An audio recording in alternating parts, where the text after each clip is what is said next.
Bean Tarts.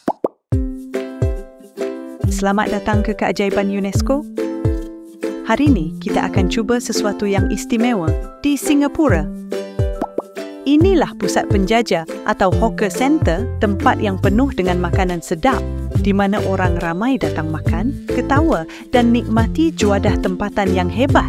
Kamu boleh cuba macam-macam makanan daripada pelbagai budaya, macam pesta makanan setiap hari. Pusat penjajah bukan sekadar tempat makan. Di sinilah jiran-jiran berjumpa, berkongsi cerita dan makanan dimasak dengan penuh kasih sayang. Sebab itulah budaya penjajah ataupun hawker culture kini diiktiraf sebagai warisan UNESCO kerana ia menyatukan semua orang setiap hari. Terima kasih kerana ikut serta. Jumpa lagi untuk lebih banyak keajaiban UNESCO. Bean Tarts.